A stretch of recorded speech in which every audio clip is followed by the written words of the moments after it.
हमारे देश में ठेके पर सैनिकों की भर्ती का नया नाम है अग्निपथ, और ये हमारे देश के करोड़ों बेरोजगार युवाओं के साथ में एक भद्दा मजाक है। हमारे सरकारों के अंदर कुल मिलाकर के 62,29,000 रिक्त पद, 62,29,000, जिसमें भारतीय सेना अकेले के अंदर 2,55,000 रिक्त पद।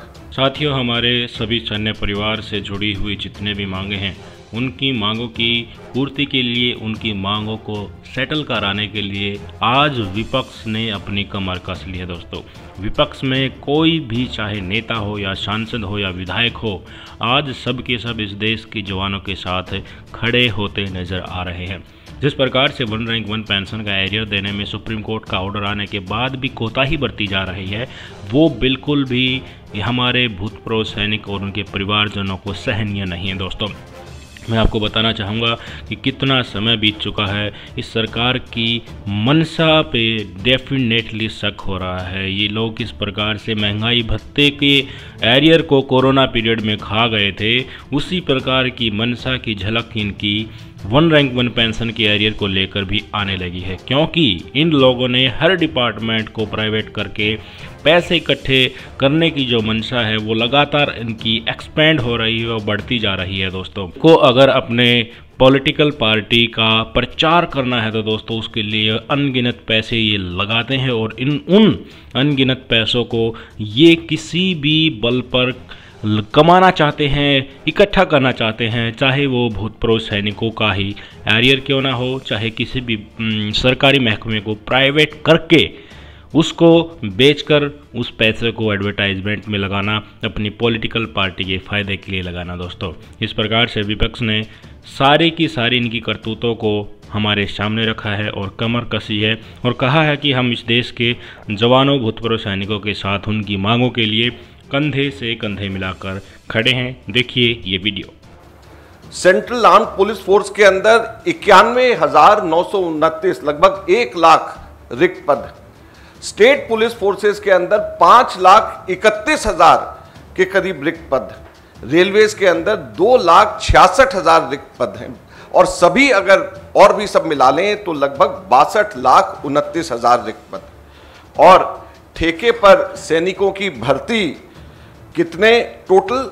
केवल 46,000 लोगों को इतना बढ़ा चढ़ा करके, और वो भी युवाओं के साथ में किस प्रकार का भद्दा मजाक है ये भी आपको आगे मैं बताऊंगा। सबसे महत्वपूर्ण, इसके अंदर केवल 6 महीने की ट्रेनिंग और 3.5 साल की उसके बाद में सर्विस, और 46,000 में से 3/4 उसके बाद में उनको हटा दिया जाएगा, और वो लोग उसके बाद में सेना में सर्विस करने लायक नहीं रहेंगे। और यही नहीं, सिर्फ 17 और 21 वर्ष के युवाओं को ही इसके अंदर आने का मौका मिलेगा। आज जब हम यहाँ पे आ रहे थे, किसी ने एक दुखद घटना बताई कि हरियाणा में एक इसी प्रकार के युवा, जो कि 21 वर्ष से ज़्यादा जिसकी उम्र हो गई थी, उसने अभी आत्महत्या कर ली। पूरे देश भर के अंदर युवाओं के अंदर एक ऐसा माहौल है कि जैसे वो तैयारी करते हुए आए, और हमारे देश के अंदर हमारे सरकार ने उनके साथ में एक भद्दा मजाक किया है। 2 वर्ष से सेना में भर्ती बंद है, और उसके बाद में ये अग्निपथ ठेके के ऊपर सैनिकों को लेने का भद्दा मजाक जो किया गया है, इससे ज़्यादा शर्मदार चीज़ नहीं हो सकती। सैनिकों के लिए 4 चीज़ें सबसे ज़रूरी होती हैं, जैसे अभी चिदम्बरम साहब ने बताया। सबसे पहले हमारे सैनिक प्रशिक्षित होने चाहिए, फिर संतुष्ट और खुश होने चाहिए, तीसरा प्रेरित होने चाहिए, और चौथा सुरक्षित भविष्य उनका होना चाहिए। ये हमारे सैनिकों के अंदर होना चाहिए। लेकिन क्या वो प्रशिक्षित होंगे सिर्फ 6 महीने की ट्रेनिंग के साथ में? क्या वो संतुष्ट होंगे? केवल 30,000 रुपये शुरू की तनख्वाह मिल रही है, और उसके बाद में मात्र 30,000 से 40,000 4 साल के बाद में उनको तनख्वाह होगी। क्या वो संतुष्ट होंगे? क्या वो प्रेरित होंगे? जब उनका कोई अपना यूनिट अपने के अंदर रहने के लिए नहीं होगा, अपने साथियों के लिए लड़ने के लिए, उनके लिए जान देने के लिए नहीं होगा, तो क्या हम अपने सैनिकों को इतनी प्रेरणा के स्रोत, इतने प्रेरित हम कर रहे हैं अपने सैनिकों को? क्या उनका भविष्य जब सुरक्षित नहीं होगा, जब उनको पता होगा कि हर 4 में से 3 लोग नौकरी में आगे से नहीं रहेंगे, तो क्या उनका भविष्य सुरक्षित रहेगा? तो जब वो प्रशिक्षित नहीं, जब वो संतुष्ट और खुश नहीं, जब वो प्रेरित नहीं, जब उनका भविष्य सुरक्षित नहीं, तो कैसे हमारे देश की सीमाओं की रक्षा ये सैनिक अच्छी तरीके से हमारी सेनाएं कर सकती हैं? हमारे देश की सरकार कैसे हमारी सीमाओं की रक्षा और बेहतर तरीके से कर सकती? भारत की तीनों सेनाओं की एक विशेष गरिमा, इतिहास, चरित्र व अनुशासन की परिपाटी है। सेना में सबसे बड़ा एसेट सैनिक होता है, जो यूनिट के जुड़ाव के आधार पर लड़ता है और देश की रक्षा करता है। सैनिक के बलिदान की भावना जिसे नाम, नमक व निशान के नाम से जाना जाता है, वह सालों के जुड़ाव से पैदा होता है। एक अनुशासित कमान में हर कुर्बानी देने वाला फौज के लिए परंपराओं का यह जुड़ाव उन्हें एक परिवार बनाता है तथा उस मार्ग पर चलकर वह देश के लिए सर्वोच्च कुर्बानी करने को सदैव तत्पर रहते हैं। क्या 4 साल के कॉन्ट्रैक्ट भर्ती के सैनिक इस परंपरा, परिपाटी, जुड़ाव व अनुशासन की भावना अपना पाएंगे? क्या इतने थोड़े समय में यह संभव हो पाएगा? इसलिए हमारा ये कहना है केंद्र सरकार को कि इसको एकदम से तत्काल प्रभाव से अभियान में रखें, इसको अभी साइड पे रखें। सभी लोगों से, जो हमारे सेनाओं के रिटायर्ड लोग हैं, उन लोगों से और विशेषज्ञों से बात करें और बात करने के बाद में ही इसको आगे लेकर के जाएं, ये हमारा कहना है। अव्वल तो इनको लाने से पहले ट्रायल, इसका एक हिस्से के ट्रायल पे करके फिर इनको बड़े स्केल के ऊपर लेकर के आना चाहिए था। बातचीत करनी चाहिए थी, जो इन्होंने, हमारी सरकारों ने बिल्कुल नहीं करी है और बगैर बातचीत के, बगैर सलाह मशवरा के एकदम से देश के ऊपर थोप दिया है। और साथ ही साथ में हम देश के युवाओं को भी ये कहना चाहते हैं कि वो हिम्मत ना हारे, हताश ना हो। कांग्रेस पार्टी, हमारे नेता राहुल गांधी और कांग्रेस पार्टी उनके लिए ये लड़ाई लड़ेगी और पूरी ताकत से लड़ेगी, सड़क के ऊपर आकर के लड़ेगी। वो हिम्मत ना हारे, हताश ना हो और कानून व्यवस्था को बनाए रखें। कांग्रेस पार्टी हमारे देश के युवाओं को कहना चाहती है कि हम उनके साथ में ऐसे समय में खड़े हैं और उनकी लड़ाई को हम लड़ेंगे। कि सरकार को पहले चाहिए था, जो लाखों लाख खाली पद पड़े हैं, फौज में 2 साल से भर्तियां नहीं हुई, उसके लिए वैसे ही नौजवान आंदोलित थे और कोविड का बहाना लेके 2 साल से रिक्रूटमेंट नहीं हुआ। 1,20,000 ऑफिसर्स के पद खाली पड़े हैं थल सेना के अंदर। तो पहले बैकलॉग को पूरा करना चाहिए था।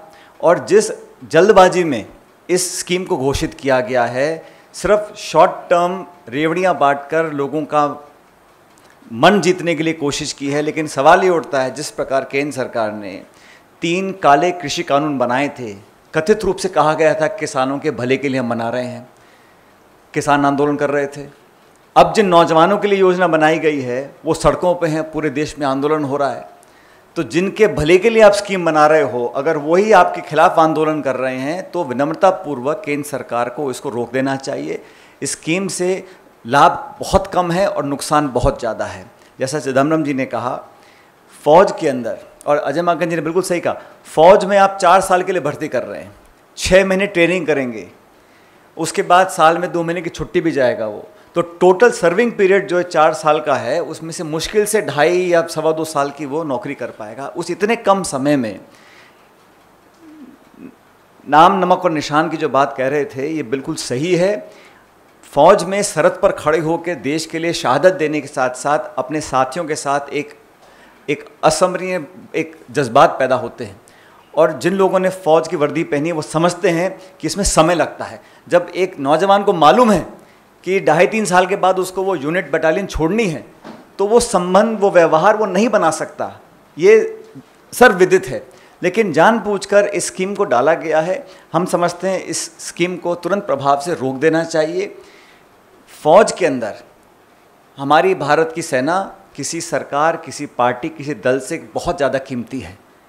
सदियों से, दशकों से हमारे सैनिकों ने हमारे देश को गौरव दिया है। आज उनके भविष्य के साथ, उनके रिक्रूटिंग जो प्रक्रिया है उसके साथ, और विशेष रूप से करोड़ों करोड़ों नौजवानों के साथ जो खिलवाड़ करने का काम हो रहा है, ये आज से पहले कभी किया नहीं है। और भारतीय सेना, भारतीय फ़ौज, हम सबको उन पर फ़ख्र है। मुझे लगता है कि उसके साथ इस प्रकार का खिलवाड़ बिल्कुल आवश्यक नहीं है। और केंद्र सरकार को समझना होगा। कांग्रेस पार्टी ने हम पे आरोप लगाते थे कि हम किसानों को भड़का रहे हैं या हम मिस इन्फॉर्मेशन दे रहे हैं। आपने कल स्कीम अनाउंस की है और आज पूरे समूचे देश में लोग, नौजवान आंदोलित हैं। तो ये संवाद की कमी है, चर्चा की कमी है, मनमानी थोपने की जो आदत है केंद्र सरकार के भाजपा की, उसी का परिणाम है कि ये अल्प समय में, जल्दबाजी में, जैसा अजय भाई जी ने कहा, ये ठेका प्रवृत्ति जो कर रहे हैं फौज के अंदर, वो किसी को एक्सेप्टेबल नहीं है। इसलिए इसको रोक देना चाहिए। और अहंकार, घमंड में, जिद पे अड़कर किसी स्कीम को थोपना बिल्कुल गलत है, विशेष रूप से जब वो सेना और हमारे देश की सरहदों पर सवाल आता है। तो मैं देश की तरफ से, पार्टी की तरफ से बोलना चाहता हूँ कि फौज के सेंटिमेंट को समझना पड़ेगा। जो विशेषज्ञ हैं, जो सेना के पृष्ठभूमि से लोग आते हैं, सर्विंग ऑफिसर्स, रिटायर्ड ऑफिसर्स, सब ने एक स्वर से कहा है कि ये हड़बड़ी में, जल्दबाजी में बनाई गई